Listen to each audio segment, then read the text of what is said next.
Chers tous, chers internautes, bonjour et bienvenue sur Ligne Agro. Grande et majeure aujourd'hui encore une fois de plus de vous partager les meilleurs moments afin que vous changiez votre vision de faire, votre manière de voir des choses.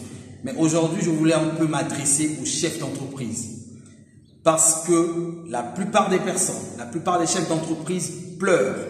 Et ils pensent souvent que le malheur qu'ils rencontrent proviennent des esprits malins qui leur entourent. Et pourtant, le problème peut provenir de vous. Regardez votre manière de faire. Quelle est votre manière de faire? Souvent, beaucoup sont ceux qui échouent parce qu'ils n'ont pas une bonne manière de faire. Gérer une entreprise n'a rien à voir avec les diplômes que vous avez eus. Mais gérer une entreprise émane du management, émane de la grandeur de l'esprit, de la manière dont vous traitez vos collaborateurs. C'est ça, c'est très important. Souvent, les gens qui ont beaucoup d'argent, qui se lancent dans le domaine de l'entrepreneuriat, échouent parce qu'ils n'ont pas une manière nette à réfléchir et à poser des actes qui relèvent vraiment d'une certaine moralité. Et ça, c'est grave. Vous voulez bien gérer votre entreprise, il faut avoir le sens de l'écoute. Combien sont ces patrons qui savent écouter? Peu sont ces patrons qui savent écouter. Vous voulez être un bon patron? Il faut avoir le temps ou la considération envers vos collaborateurs. Combien sont ces patrons qui considèrent leurs collaborateurs?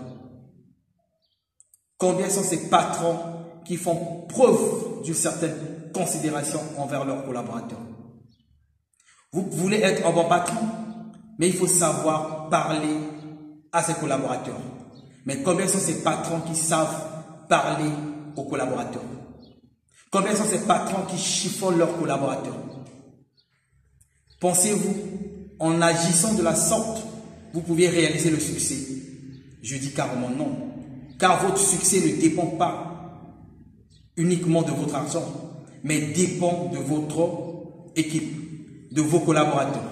Si vous avez des bons collaborateurs, si vous les comprenez, ces derniers vont tout mettre pour faire de vous un grand patron, un bon patron, à l'image de d'un côté, un modèle de réussite d'un patron africain.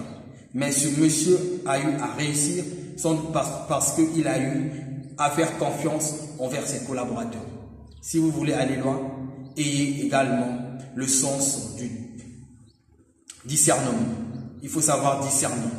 Ne prenez jamais les décisions à chaud. Écoutez, réfléchissez, analysez et posez des actes comme étant un vrai patron. Enfin, pour être un bon patron, il faut savoir à quel moment parler. Ne jamais gueuler ses collaborateurs en public. C'était un peu ça, ce que j'ai voulu vous partager aujourd'hui. Pour vous dire que votre échec n'est pas toujours lié à la sorcellerie, comme beaucoup le pensent en Afrique. Mais c'est parfois lié à votre manière de faire. Votre comportement peut être un handicap pour que votre entreprise ne puisse pas émerger. Vous êtes parfois la cause qui fait chavirer votre propre entreprise. Cela étant dit, si vous avez des questions, des interrogations, vous pouvez m'écrire à travers le numéro qui s'affiche en bas. J'ai dit cela, je vous dis donc merci et au revoir.